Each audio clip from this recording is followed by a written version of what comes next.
He found them huddled on a cold park bench, 4 small, terrified children lost in the heartless city.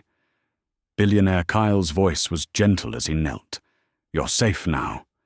But as their tear-filled eyes, so strangely familiar, met his, an impossible earth-shattering question seared through him. These children he'd just rescued, could they actually be his? A secret, buried for 5 long years, was about to explode.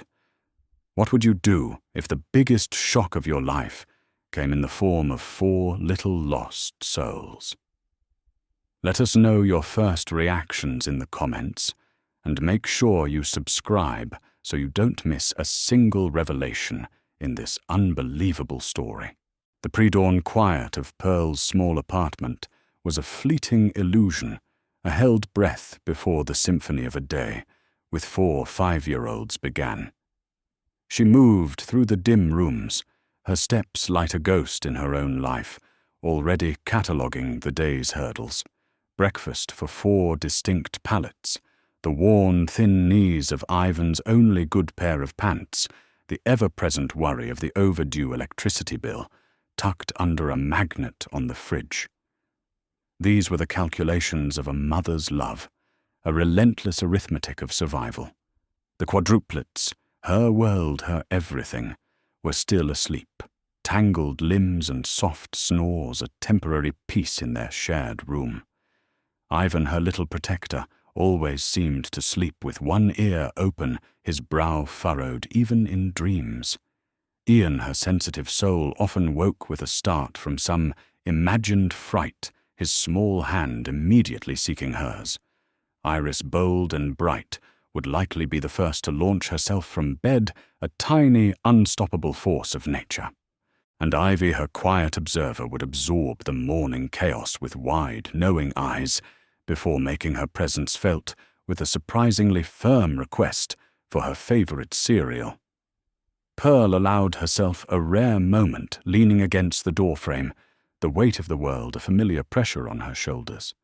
It wasn't just the logistics of raising 4 children alone. It was the gnawing anxiety, the feeling of walking a tightrope over a chasm of what-ifs. What if she got sick? What if the landlord finally lost patience? These thoughts were a corrosive acid eating away at the edges of her resilience. She pushed them back as she always did and focused on the immediate.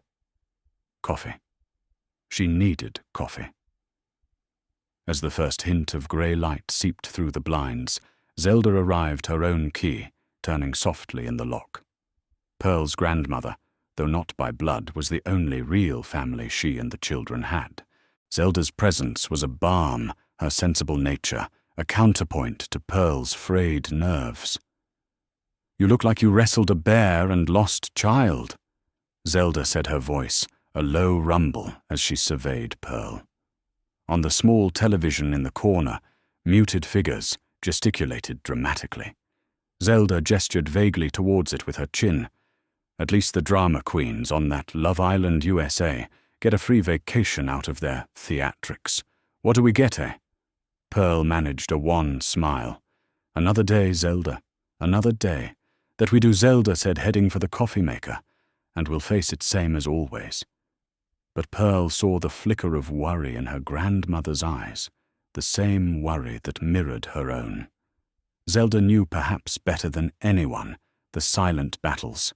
Pearl fought the opportunities that had inexplicably dried up years ago, leaving her scrambling for even the most menial work. A cloud, a shadow from the past, seemed to hang over Pearl, a reputation unfairly tarnished by whispers and half-truths she could never quite trace back to their source, yet felt their sting daily. Eve. The name, a bitter taste in her mind, was a spectre she tried to banish, but which always lurked. Across town, in a glass tower that scraped the sky, Kyle commanded a different kind of dawn. His apartment, a testament to minimalist wealth, overlooked a city that was just beginning to stir. His routine was precise, a well-oiled machine, a pre-dawn workout in his private gym, a protein-optimized breakfast Prepared by a chef, he rarely saw a scan of global markets that had shifted while he slept. He was the master of his universe, a billionaire whose name opened doors and commanded respect. Yet as he stood by the floor-to-ceiling window, the city lights like scattered diamonds, below an observer might have noted a certain stillness in his gaze, a detachment. His success was monumental, his power undeniable, but there were no tangled limbs in his bed, no sticky fingers reaching for his hand, no chaotic symphony of children's laughter to fill the expensive silence. There was order, control, and an echoing, unacknowledged void. His driver, Kurt, would be waiting downstairs, shortly ready to navigate him through another day of high-stakes decisions and calculated risks, a life meticulously curated, yet perhaps missing a vital, unplanned variable. Back in the small apartment, the day had erupted. Mommy Ivan took my red car. Iris wailed her lower lip, trembling dramatically, though her eyes held a challenging spark. Ivan, standing tall despite his 5 years, clutched the tiny vehicle. She said I could play with it yesterday. But yesterday isn't today, Iris countered, a miniature lawyer in the making. Ian, ever the peacemaker but also conflict-averse, had retreated under the small kitchen table, humming softly to himself, already absorbed in the world of his favorite movie, Happy Gilmore 2, which he'd reenact with his toys later. Pearl had managed to find an old DVD, and it was his current obsession. Ivy, perched on a stool, watched the exchange with an unnerving calm. Then she piped up her small voice, cutting through the sibling squabble. "Mommy, if yesterday isn't today, does that mean I don't have to eat broccoli tonight because I ate it last night?" Pearl almost choked on her coffee, a laugh bubbling up despite her stress. Zelda chuckled from the sofa. Out of the mouths of babes, indeed. "That one's got your sharp mind, Pearl, and then some." Pearl knelt, mediating the great car crisis, her heart aching with a fierce love for these 4 bright, infuriating, wonderful beings. Each argument, each question, each scraped knee was a testament to their vibrant life, a life she was solely responsible for nurturing and protecting. She managed to broker a car-sharing treaty, get them mostly dressed, and was attempting to spoon oatmeal into 4 moving targets when she felt it. A sudden sharp pang of unease, a cold premonition that slithered down her spine. She glanced out the window at the ordinary street, below the usual morning traffic, the neighbors heading to work. Nothing seemed out of place, yet the feeling lingered, a tightness in her chest. She shook it off. Overactive imagination, she told herself. Too little sleep. Too much worry. But as she herded her precious noisy flock towards the door for their short walk to the local daycare, a walk that was always a mix of anxiety and vigilance on her part, the feeling intensified. The world outside their small, crowded apartment felt vast and unpredictable. Her children, so full of life and trust, seemed so small, so incredibly vulnerable against the backdrop of a city that could swallow them whole. She clutched Ivy's hand a little tighter, her gaze sweeping over Ivan, Ian, and Iris, a silent prayer on her lips for their safety, a prayer that had become as routine as breathing. The walk to daycare was always a meticulously managed operation, a small convoy navigated by Pearl with the precision of a general. Ivan, ever watchful, held Ivy's hand on one side while Pearl grasped Ian's, her eyes constantly scanning her heart, a nervous hummingbird in her chest. Iris, a spark of defiant energy, usually skipped a little ahead, then darted back, her laughter, a bright, brittle sound in the urban clamor. That morning, the premonition Pearl had tried to dismiss clung to her like a damp shroud. At the daycare's brightly painted, slightly too chaotic entrance, she knelt, as always, for the ritual of hugs and kisses. 4 sets of small arms wrapped around her neck, 4 unique scents of sleep and sweet cereal filled her senses. "Be good, my loves. she whispered against each little head. Mummy will be back this afternoon. She watched them disappear inside a riot of tiny backpacks and determined little legs, then turned the usual knot of anxiety tightening in her stomach as she headed to her cleaning job across town, a job that barely kept their heads above water. The call came 3 hours later, a frantic, breathless voice from the daycare director. "Pearl, there's been an incident.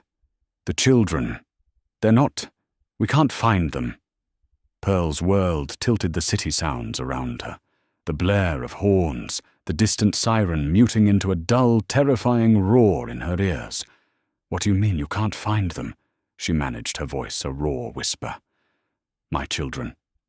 All 4. The explanation was a blur of playground confusion, a gate momentarily left unlatched during a delivery, a new assistant distracted. 4 5-year-olds vanished into the maw of the city. Her journey back to the daycare was a nightmare of flashing images: Ivan's serious face, Ian's nervous tremor, Iris's fearless grin, Ivy's observant gaze. Zelda met her there, her face a mask of stony dread, the earlier humor about Love Island, a distant, painful memory. The police had been called, a search was underway, but every passing second was an agony every uniformed officer, a symbol of her deepest fears, realized. Miles away, Kyle was concluding a teleconference, the figures on the screen blurring into a meaningless parade of projections and profit margins. He felt that familiar ennui, a restlessness that vast wealth couldn't soothe. He decided on a whim to have Kurt drive him to a smaller, less frequented park on the city's edge, a place he sometimes went to escape the sterile perfection of his usual haunts. He needed air, a different perspective. As Kurt navigated the less polished streets, Kyle stared absently out the window. And then he saw them, 4 small figures huddled together on a grimy park bench, looking utterly lost and out of place, like exotic birds fallen from a gilded cage into a concrete jungle. Their clothes were smudged, their faces streaked with tears and dirt. Even from a distance, their dejection was a palpable thing. "Kurt, pull over," Kyle said, his voice sharper than usual. He stepped out of the climate-controlled sanctuary of his car, the city's raw, unfiltered air hitting him. As he approached the tallest boy, Ivan, though Kyle didn't know his name, straightened up, pushing the other 3 slightly behind him, his small face set in a surprisingly adult expression of wary defiance. "Hello there," Kyle said, his voice softer than he intended. "Are you kids? All right. Where are your parents?" Iris, her bright dress, now stained, peered around Ivan's shoulder. "Are you a policeman in a very fancy suit?" She asked, her voice small but direct, her eyes taking in Kyle's expensive tailoring with a child's frank curiosity. Kyle almost smiled. "No, not a policeman. Just someone passing by. You look like you could use some help." Ian started to sniffle, clutching Ivy's hand tightly. "We want our mummy," he whimpered. "And Guama Zelda. We got losted." Ivan stated, his chin jutting out, though a tremor ran through his small frame. "But I'm taking care of them." Kyle's chest felt strange, an unfamiliar ache. These weren't his children, not his responsibility. He had meetings, a multi-million-dollar deal pending. Yet the sight of their tear-stained faces, their brave attempts at composure, struck a chord deep within him he hadn't known existed. He crouched down to their level. "My name is Kyle. What are your names?" They told him, their voices, a mixture of fear and childish trust. He listened, his gaze lingering on each small face, a peculiar sense of recognition. That was impossible. "Look," he said gently, "I can help you find your mum. Why don't you come with me? We can go to the police station, or I can try and call someone from here." Ivan looked uncertain, his protective stance unwavering. "Mommy said not to go with strangers." "That's very good advice," Kyle agreed. "But sometimes strangers can help. I promise I won't hurt you. I just want to make sure you're safe." He pulled out his phone, a sleek, impossibly thin device. "Do you know your mummy's phone number?" 4 blank stares. Of course they didn't. He sighed. This was more complicated than he thought. He glanced back at his car at Kurt, waiting patiently. An idea formed, risky perhaps, but better than leaving them here. "All right, new plan," Kyle announced. "How about you all hop in my car? It's warm, and I have a driver who is very good at, well, driving. We can go to a safe place, get you something to eat, and figure this out together." "How does that sound?" Iris's eyes widened. "A ride in your big car?" Kyle nodded, a faint smile playing on his lips. He called Kurt. "Kurt, a slight change of plans. We have passengers." Kurt, ever unflappable, merely raised an eyebrow when he saw the 4 small children approaching the gleaming town car. As Kyle helped them in buckling seatbelts that seemed to swallow their tiny frames, Kurt leaned back slightly. "An unexpected acquisition, sir," he murmured, his tone perfectly neutral, yet with an undercurrent of dry amusement that only years of service to Kyle could produce. Kyle shot him a look, a mix of exasperation and something else he couldn't quite name. "Just drive, Kurt, and perhaps find the nearest place that sells juice boxes. A lot of them." As the luxurious car pulled away from the curb, leaving the grimy park bench, empty, a profound sense of unreality settled over Kyle. 4 small children, their names echoing in his mind, Ivan, Ian, Iris, Ivy, were now in his care, their frightened, hopeful eyes fixed on him. His meticulously ordered world had just been invaded by an adorable, pint-sized chaos. And strangely terrifyingly, it didn't feel entirely unwelcome. The gates of Kyle's estate whispered open, revealing a driveway that seemed to stretch for miles, lined with trees that were older and grander than anything Ivan, Ian, Iris, and Ivy had ever imagined. The mansion itself loomed at the end, less a house and more a palace, its stone facade gleaming in the afternoon sun. As Kurt brought the car to a silent halt before the imposing front entrance, 4 small faces were pressed against the windows, their earlier fear momentarily eclipsed by sheer, unadulterated awe. Ms. Linda Kyle's housekeeper of 2 decades, a woman whose composure was as legendary as her efficiency, greeted them at the door. Her silver hair was impeccably styled, her tailored dress immaculate. When Kyle emerged from the car, followed by a cascade of 4 bewildered, slightly grubby 5-year-olds, Ms. Linda's perfectly sculpted eyebrows rose a fraction of an inch, the closest she ever came to expressing outright shock. "Sir," she began, her voice calm but with a new, curious timbre, an unexpected addition to the household. You could say that Ms. Linda Kyle replied, a weary but not entirely unhappy sigh escaping him as he helped a still sleepy Ivy from her seat. "These are Ivan, Ian, Iris, and Ivy. They're guests. For now. They'll need baths, food, and probably a very long nap." Miss Linda, after a brief, assessing glance that took in their disheveled state and Kyle's uncharacteristically rumpled appearance, simply nodded. "Of course, sir.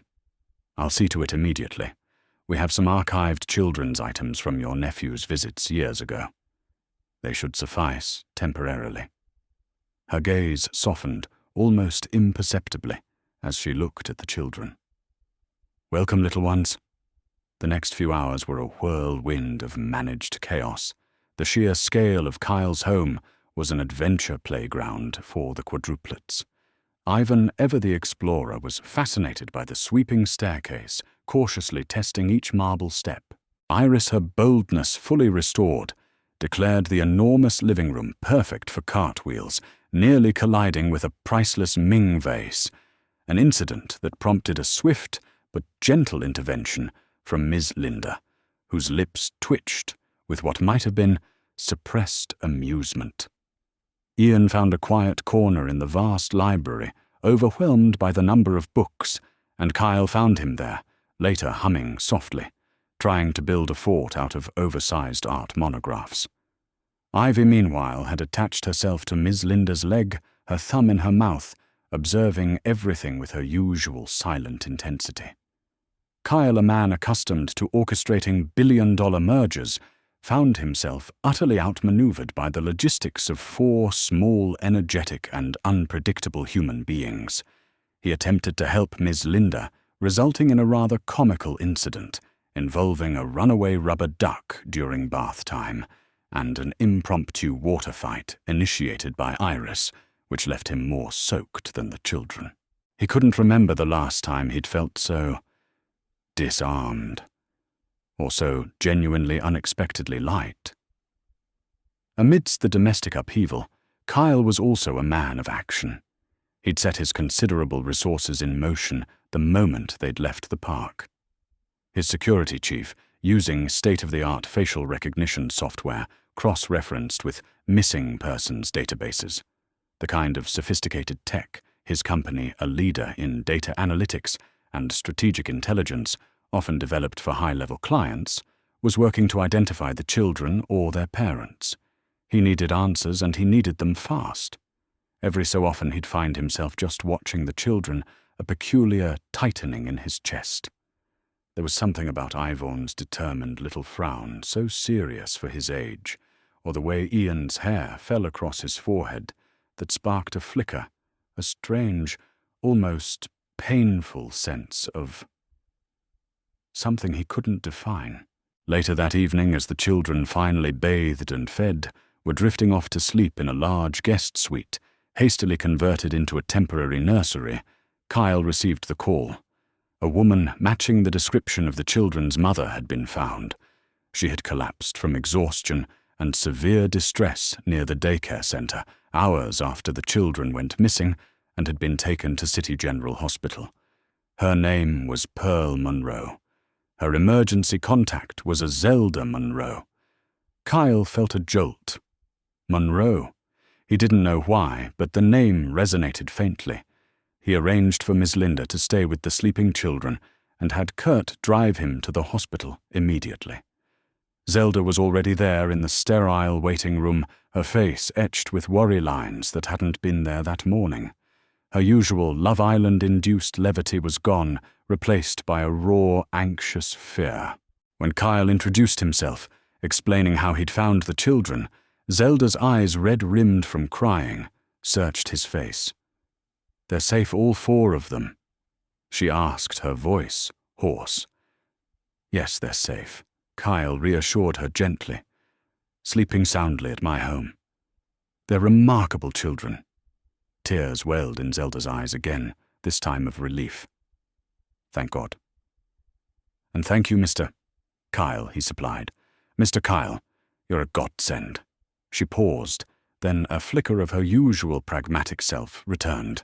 "This whole day, it's been like one of those ridiculous dramas on that Love Island, only 1,000 times worse, and nobody's getting a free trip to Fiji." She shook her head. "Pearl, my Pearl, she's been through so much." A doctor approached them then, explaining Pearl's condition. Severe exhaustion, dehydration, a slight concussion from when she fainted and hit her head. She was stable, but still unconscious. They could see her briefly. Kyle found himself walking beside Zelda towards Pearl's room, an inexplicable sense of trepidation mixed with a strange pull of anticipation. He stood in the doorway looking at the woman lying so still in the hospital bed. Her face was pale, etched with strain, even in unconsciousness, but there was a delicate strength to her features, a dark sweep of lashes against her cheek. And then he saw it. Just behind her ear, peeking out from her hair, was a tiny, almost faded tattoo, a small stylized starburst. His breath caught in his throat. He'd seen that tattoo before, years ago, a lifetime ago. On a night shrouded in a drunken hazy fog, a night he'd tried to forget, but never entirely could. A night that had, in ways he was only just beginning to comprehend irrevocably, altered the course of his life. He stared at it, a cold dread mixing with a wild, impossible surge of something else. Recognition, and a terrifying, dawning understanding. The days that followed were a strange interlude for Kyle. His life, once a meticulously scheduled procession of meetings and strategic maneuvers, was now punctuated by the delightful, unpredictable rhythms of 4 small children. He found himself, much to his own surprise, looking forward to the moments he could steal away from his obligations to be with them. Miss Linda, with her quiet efficiency, managed the practicalities, but Kyle was increasingly drawn into their world. He discovered their individual quirks, Ivan's surprisingly thoughtful questions about how the giant television worked, Iris's fearless attempts to teach him complex, imaginary games with rules that changed by the minute, Ivy's quiet habit of lining up her toys in perfect symmetrical rows. And then there was Ian, shy, sensitive Ian, who had adopted Kyle's enormous leather armchair in the library as his personal kingdom. One afternoon, Kyle found him curled up there, not reading but staring intently at the blank screen of a portable DVD player, a worn copy of Happy Gilmore 2 clutched in his hand. "What's up, Ian?" Kyle asked, settling on the ottoman. Ian jumped, startled. "Oh, hi, Mr. Kyle. It's just, the batteries are dead." He looked crestfallen. "It's my favorite." Kyle, who hadn't watched a comedy in years, let alone one involving aggressive golfers, found himself saying, "Well, we can't have that. Can we? Let's find some batteries. And then maybe you can tell me what's so great about this happy fellow." Later, sitting beside Ian on the sofa, Kyle watched Adam Sandler shout at a golf ball. He didn't quite understand the slapstick, the juvenile humor, but he understood the way Ian's face lit up the small, delighted giggles that escaped him. He found himself chuckling along, not at the movie, but at Ian's unadulterated joy. It was a new, surprisingly pleasant sensation. During one particularly over-the-top scene, Ivy, who had wandered in, climbed onto Kyle's lap, uninvited, and declared, "That man is very silly, Mr. Kyle." Like when you tried to make pancakes and they stuck to the ceiling, Kyle felt a flush creep up his neck, as Miss Linda passing through permitted herself a small knowing smile. His culinary skills, it turned out, were not on par with his business acumen. At City General, Pearl slowly surfaced from a fog of exhaustion and pain. Zelda was there, her hand, a warm, steady presence on Pearl's arm. The first few days were a blur, but as her strength returned, so did the all-consuming worry for her children. Zelda reassured her they were safe, found by a kind man, a very wealthy man. When Kyle finally walked into her hospital room, Pearl was sitting up, her dark hair brushed back from her pale face. She looked fragile, yet there was an undeniable resilience in her eyes. He introduced himself again, formally this time. "Mr.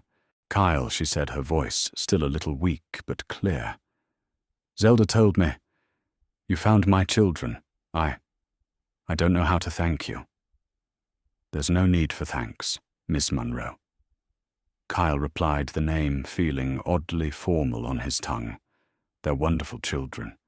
Anyone would have done the same." "Not everyone," Pearl said softly, her gaze direct. "Especially not for 4 of them." A shadow crossed her face, a flicker of past hardships. They spoke for a while, Pearl asking questions about the children, Kyle describing their antics at his home. He found himself studying her the way a small dimple appeared beside her mouth when she almost smiled, the slight tremor in her hands that she tried to hide. And the tattoo. That tiny starburst behind her ear. It was like a brand on his memory, pulling at something elusive, a half-forgotten dream that left an imprint of what regret longing he couldn't name it. Mr. Kyle Iris had announced quite loudly the previous evening, after scrutinizing his face with intense concentration. Your eyebrows go up in the middle, just like Mummy's when she's thinking hard. And Ivan says your chin is bumpy like his. He'd dismissed it, then a child's fancy. But now, looking at Pearl, seeing the subtle curve of her jawline, the arch of her brows, an unnerving sense of recognition, far more potent than before, washed over him. The pressure in Kyle's world was also mounting from another quarter. Eve. She had been for 5 long years his fiancée, a beautiful, socially adept woman who fit perfectly into the landscape of his corporate life. Their relationship had been more of a strategic alliance than a passionate romance, a comfortable arrangement he'd drifted into after that one chaotic night. He could barely remember the night he'd woken up beside a stranger, only to have Eve appear moments later, implying it was her. He'd felt a sense of responsibility, a duty to a woman he believed he'd compromised. Eve chose that week to stage one of her signature dramatic entrances at his office, all perfume and pouting displeasure. "Kyle, darling," she'd purred, settling into the chair opposite his desk. "I've barely seen you. And I hear you've turned your magnificent home into some sort of crèche for street children." Her disdain was palpable. "Really, Kyle, what will people say? Our wedding plans are stalled and you're playing house. They're not street children." Eve Kyle said, his voice tight. "They were lost, and they are perfectly charming. Charming or not, they're not your responsibility." Eve pressed a brittle edge to her voice. "We have a life to plan. Remember that night. You promised you'd make things right." Her words, meant to remind him of his supposed obligation to her, had the opposite effect. They brought back the image of the tattoo of Pearl's tired, beautiful face, of Ivan's serious eyes, so disconcertingly like his own, in old photographs Ms. Linda had quietly left on his desk. Eve's self-absorbed pronouncements, her utter lack of empathy for the lost children, suddenly seemed garish and hollow, compared to the genuine, albeit chaotic emotions he'd experienced in the last few days. Her presence, once a familiar part of his landscape, now felt like an intrusion. The contrast between her manufactured drama and the raw, authentic needs of the Quadruplets was stark. That night, Kyle couldn't sleep. He paced the length of his silent, opulent apartment, the city lights a cold glitter outside. The pieces were slotting into place, forming a picture that was both terrifying and undeniably compelling. The tattoo, the vague familiarity of Pearl's face, the children's features, their mannerisms, the almost electric pull he felt towards them. His mind raced, replaying snippets of conversation, images, feelings. It was an impossible, ludicrous thought, the kind of plot twist one might find in one of Zelda's Love Island episodes, not in the meticulously ordered life of Kyle the billionaire. Yet the evidence circumstantial, as it was hammered at him with relentless force. He stopped before the window, looking out at the indifferent city. There was only one way to know for sure, one way to silence the clamor in his head, or to confirm his wildest, most life-altering suspicion. It was a monumental step, a decision that could unravel everything he thought he knew about his past and irrevocably shape his future. He picked up his phone, his hand surprisingly steady. He dialed his personal physician, a man renowned for his discretion. Dr. Alistair Kyle said, his voice low and firm. "I need to arrange a DNA test. A rather sensitive one." The die was cast. There was no turning back now. The week that followed Kyle's call to Dr. Alistair was a landscape of taut nerves and unspoken anxieties. Kyle threw himself into work with a ferocious intensity, a diversion tactic that fooled no one, least of all himself. His thoughts were a relentless slideshow, the quadruplets' faces, Pearl's tired eyes, the almost forgotten image of a starburst tattoo. He found himself short-tempered with his staff, uncharacteristically indecisive in meetings. Kurt drove him with an even more pronounced silence than usual, his occasional glances in the rearview mirror betraying a discreet concern. Ms. Linda, bless her stoic heart, kept the household running smoothly, ensuring the children were a buffer of innocent joy against the storm brewing within Kyle. Pearl discharged from the hospital, and now a temporary bewildered resident in one of Kyle's many guest suites felt the shift in atmosphere too. Kyle was attentive in a strained, almost clinical way. He ensured she had everything she needed, that the children visited her frequently, yet there was a new distance in his eyes, a preoccupied air that made her uneasy. Zelda, a frequent visitor, also noticed. He's wound up tighter than a cheap watch, that one she'd muttered to Pearl, while ostensibly engrossed in a particularly dramatic recoupling on Love Island, USA. Something's eating at him. Pearl could only nod a knot of apprehension tightening in her own stomach. She knew with a chilling certainty that this kindness, this sanctuary was conditional temporary. Soon she would have to take her children and step back into the harsh reality of her life.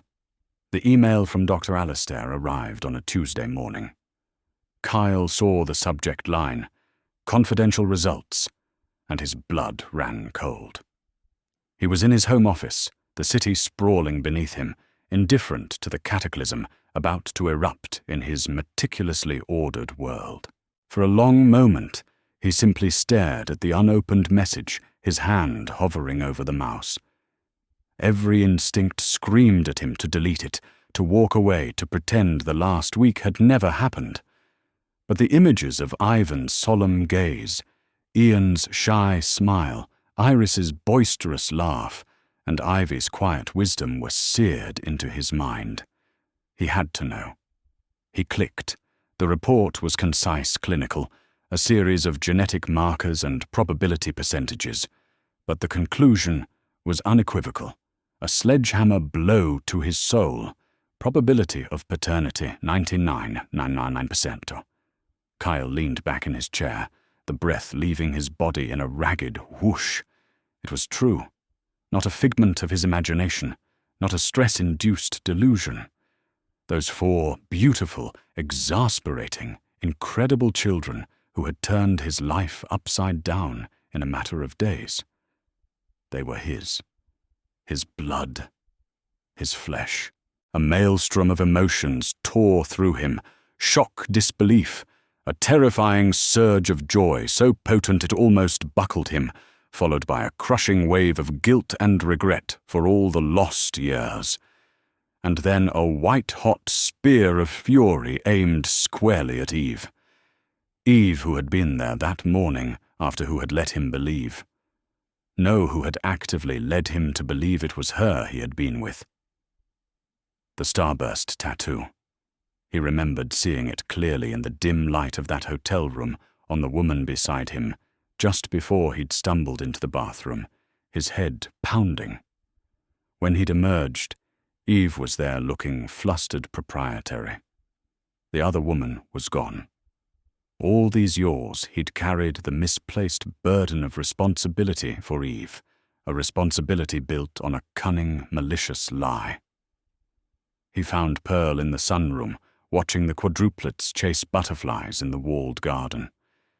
She looked up as he entered, a question in her eyes. He didn't know how to begin, how to utter words that would change everything. "Pearl." He started, his voice hoarse. "We need to talk."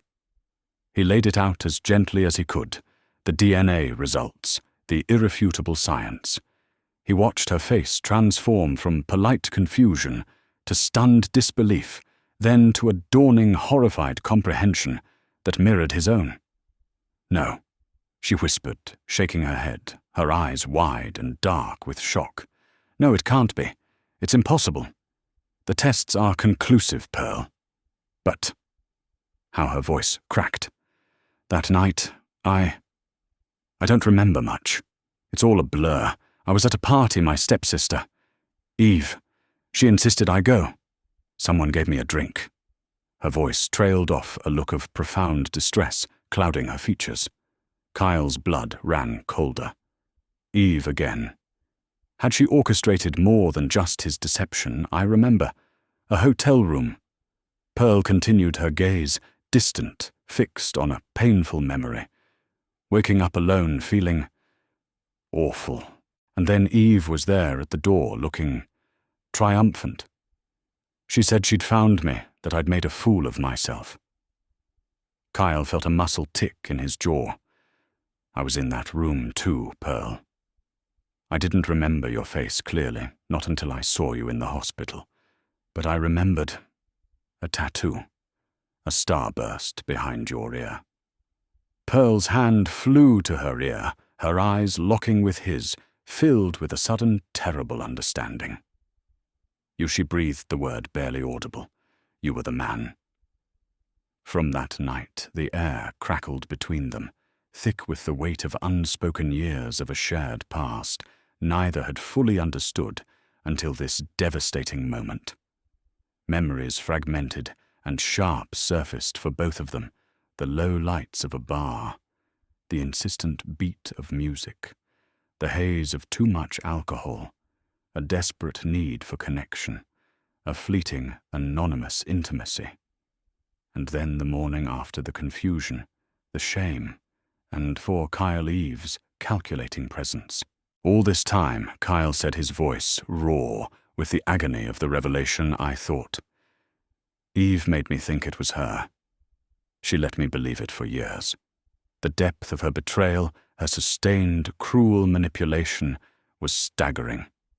He had built a 5-year engagement on that lie. Pearl stared at him, tears streaming down her face, now silent and unheeded. The man who had rescued her children, the billionaire who had shown them such unexpected kindness, was also the stranger from the most regretted night of her life, the unwitting father of her quadruplets, the father they had never known, the father she had fiercely protected them from by burying the truth of their conception deep within her. The weight of it all, the sheer, impossible, tragic convergence of their lives, crashed down upon them. There were no easy words, no explanations that could soften the blow. Just the stark, brutal truth hanging in the air between them, shattering the fragile peace they had momentarily found. In the garden, beyond the window, the children's laughter, innocent and carefree, drifted in a poignant, heartbreaking counterpoint to the wreckage of their parents' world. The sunroom, once a place of light and laughter, now felt like a courtroom where two souls stood accused by a truth too monumental to comprehend. The children's joyful shouts from the garden, normally a soothing balm, were now tiny, innocent daggers, twisting in Kyle and Pearl's hearts. How could they ever explain this to them? How could they explain it to themselves? For Kyle, the world had been knocked off its axis. The carefully constructed edifice of his life, built on logic, control, and calculated success, had crumbled. He was a father to 4 incredible, unique individuals who until a week ago had been strangers. Guilt was a leaden weight in his chest. Guilt for the lost years, for his ignorance, for the hardships Pearl must have endured alone. And beneath the guilt, a cold, simmering rage directed at Eve. Her deceit wasn't just a social slight. It was a theft of time, of connection, of the chance to know his own children from their first breath. He watched them now through the glass, Ivan patiently showing Ivy how to build a precarious tower of blocks, Iris trying to coax Ian into a game of tag. His children. The thought was still a shock, a jolt that resonated through every fiber of his being, but it was also terrifyingly, wonderfully a burgeoning anchor in the storm of his emotions. Pearl felt as though she were drowning. The revelation had ripped open old wounds, exposing raw nerves she thought had long since scarred over. The shame of that night, the lonely terror of discovering her pregnancy, the subsequent years of struggle, scraping by, fiercely protecting her secret and her children. It all came flooding back. And now this man, Kyle, the source of that initial trauma, yet also the unexpected savior of her children, was inextricably linked to them in the most profound way possible. How could fate be so cruel, so impossibly tangled? She looked at him, truly looked at him, seeing not just the billionaire, but the man whose genetic blueprint was stamped onto the faces of her beloved quadruplets. Her heart was a battlefield of conflicting emotions, resentment, fear, a reluctant gratitude, and something else, something fragile and terrifyingly like a flicker of what understanding connection. The days that followed were an exercise in excruciating awkwardness. They moved around each other like wary strangers forced into an unwanted intimacy. Meals were eaten in a thick, uncomfortable silence, broken only by the children's cheerful, oblivious chatter. Ivan, with his innate perceptiveness, seemed to sense the tension. "Mummy, why is your face sad?" he'd asked one evening, his small hand patting her cheek. "Is Mr. Kyle making you sad?"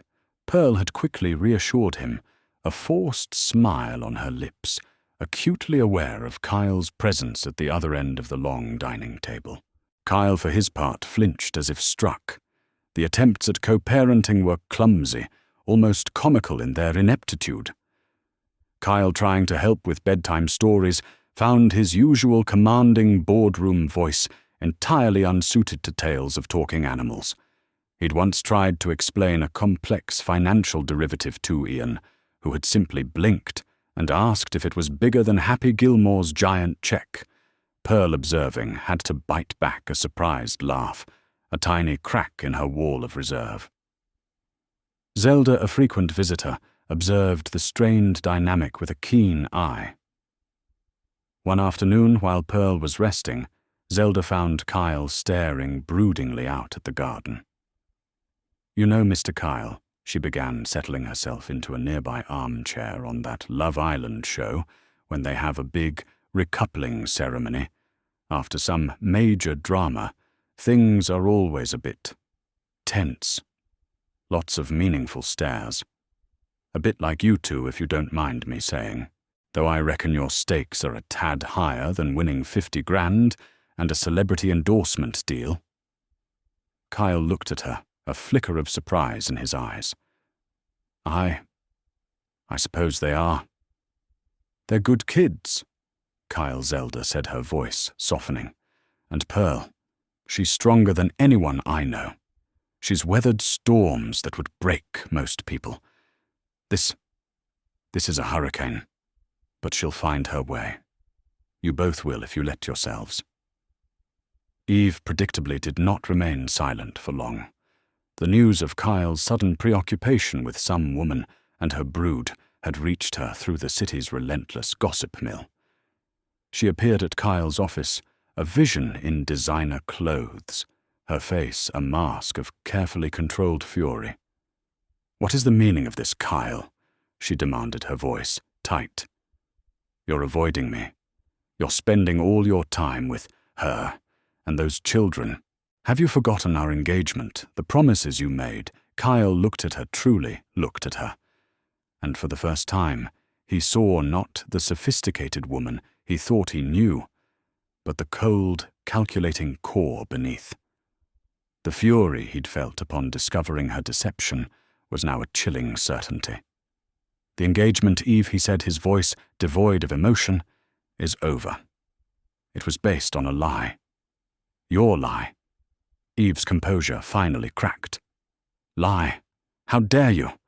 After all I've done for you, stood by you. Stood by me," Kyle cut in, a dangerous edge to his voice. "Or manipulated me? You knew, didn't you, all those years ago? You knew it wasn't you in that hotel room." Her momentary falter, The flicker of panic in her eyes before she quickly masked, it was all the confirmation he needed. The ensuing confrontation was brief, brutal, and ended with Eve storming out, vowing he would regret this. Her threats, however, felt hollow now. His focus was elsewhere, on a far more complex, far more important reality. That evening, Kyle found Pearl sitting alone by the pool, the city lights twinkling in the distance. The children were asleep, the house finally quiet. "Pearl," he said, his voice low.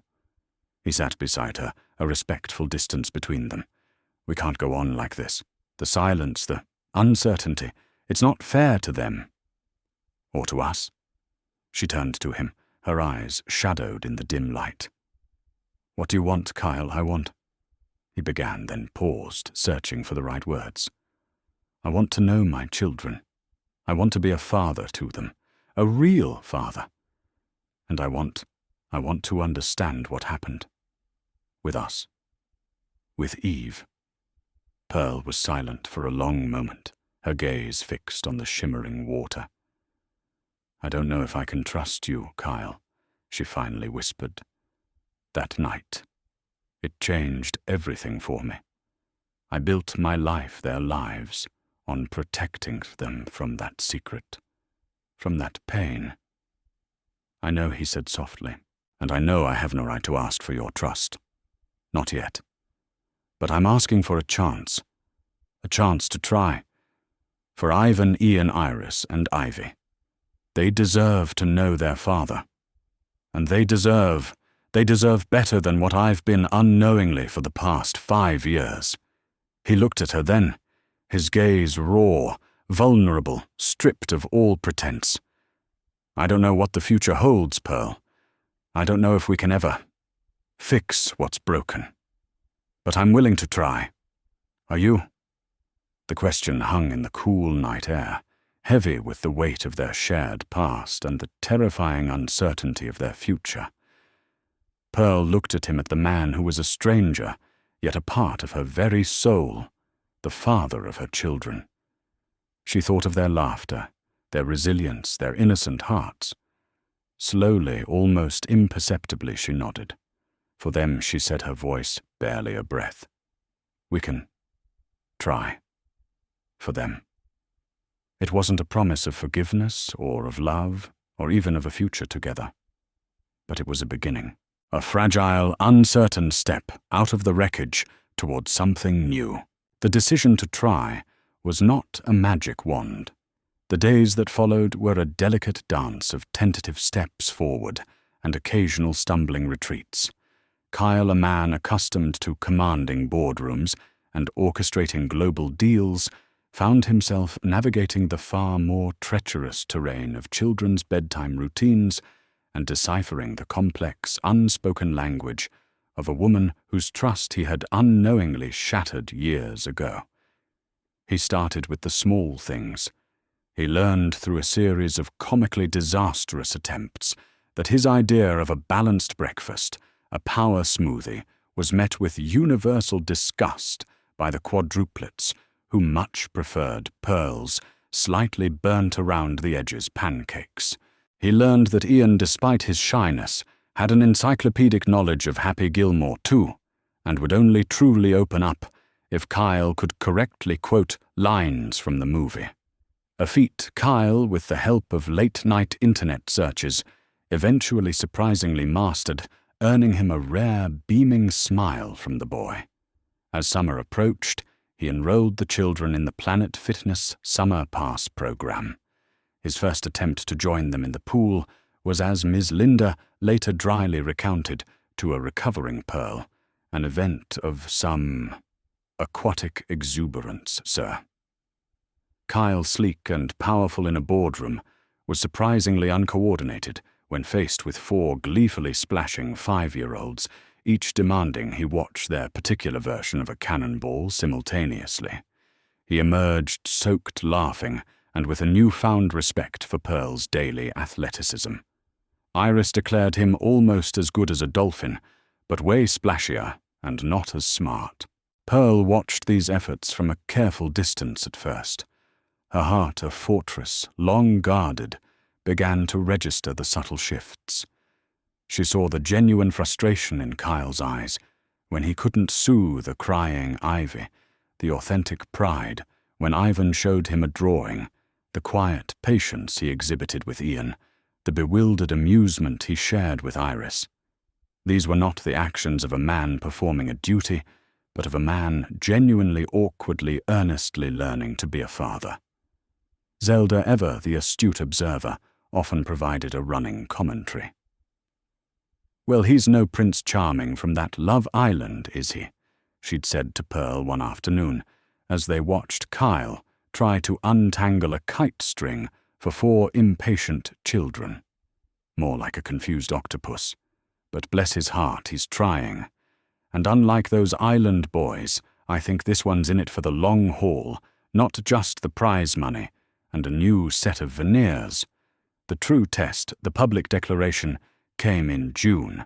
Kyle's company was a major sponsor of the city's annual Pride Month Community Festival. It was a vibrant, joyous affair, a sea of rainbow flags and exuberant celebration. This year, Kyle himself was slated to give a brief address. He stood on the brightly decorated stage, the cheers of the crowd, a distant hum. Pearl was there in the VIP section, with Zelda and a surprisingly flustered Miss Linda. The quadruplets, dressed in matching rainbow t-shirts, sat in the front row wide-eyed. Kyle spoke not of corporate responsibility or philanthropic endeavors, but of family. Family, he said, his voice clear and strong, resonating over the crowd. His gaze finding pearls is not always about biology, though sometimes, wonderfully it is. It's about love. Unconditional, unwavering, all-encompassing love. It's about showing up every single day for the people who make your world whole. He paused, then smiled, a genuine, unreserved smile that reached his eyes. "And today I want to introduce you to the 4 people who have shown me what that truly means." He gestured towards the front row. "My children, Ivan, Ian, Iris, and Ivy." A wave of murmurs, then applause, swept through the crowd as the children, prompted by a proud Zelda, shyly waved. Pearl felt tears sting her eyes. It wasn't just the public acknowledgement. It was the quiet sincerity in his voice, the open declaration of family is love, emblazoned on the banner behind him, a message that resonated deeply with the spirit of the day, and unexpectedly with the tangled, complicated truth of their own lives. The chapter with Eve, however, was far from closed. Her fury at being dismissed, at having her carefully constructed narrative shattered, had festered. She attempted to salvage her reputation, to paint Kyle as unstable Pearl as a gold digger. But Kyle, now armed with the full truth and a father's protective instinct, was no longer the man Eve could manipulate. He meticulously, dispassionately dismantled her lies, using his corporate intelligence, the same Palantir-like precision he applied to business, to trace the web of deceit she had woven not just around him, but also around Pearl's past, uncovering evidence of how Eve had systematically sabotaged Pearl's career prospects years ago out of petty jealousy. The downfall was swift and public. Eve's carefully curated social standing crumbled. Business partners distanced themselves. The empire she had hoped to gain through Kyle dissolved before her eyes, leaving her with nothing but the bitter ashes of her own machinations. There was a certain ironic justice to it, her elaborate schemes undone not by an equally complex counterattack, but by the simple, undeniable truth of a father's love for his children. Pearl, with Kyle's quiet support, began the process of reclaiming her professional reputation, the shadows of the past finally receding.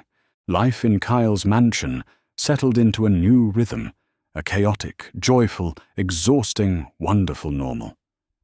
There were still moments of awkwardness, of navigating unspoken hurts, but they were increasingly outnumbered by shared laughter, by the easy comfort of a family finding its way. Kyle learned to make pancakes that were only slightly burnt.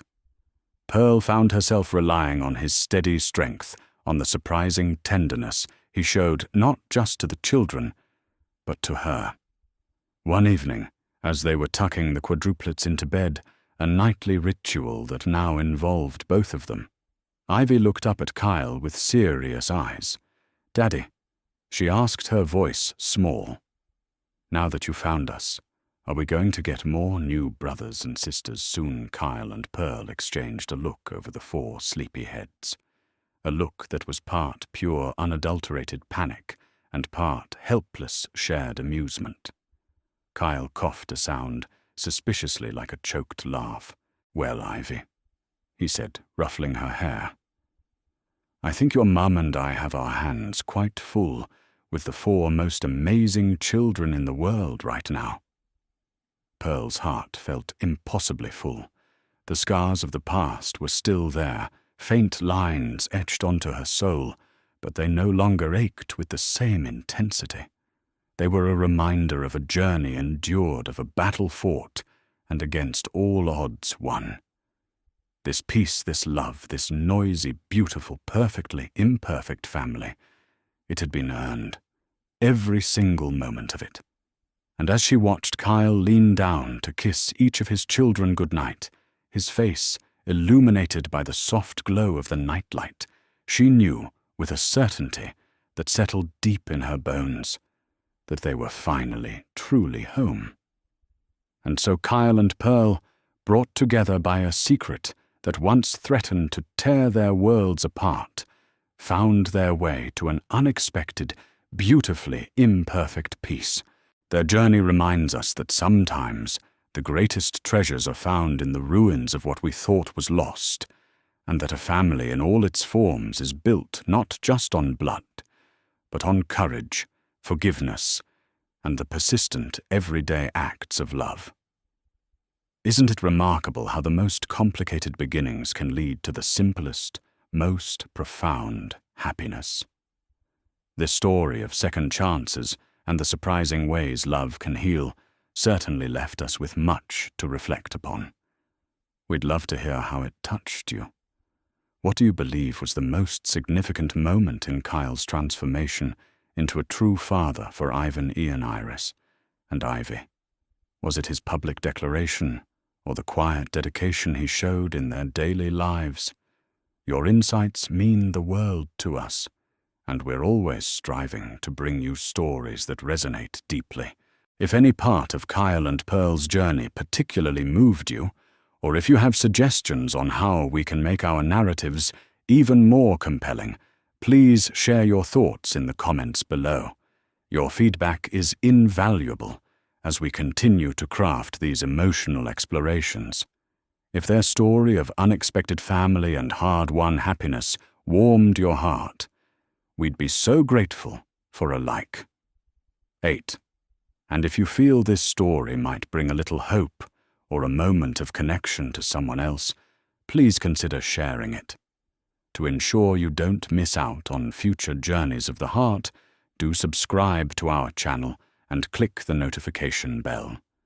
We cherish having you as part of our storytelling community. Thank you for sharing this time with us. Until our next story, may your own life be filled with unexpected blessings and the enduring warmth of connection.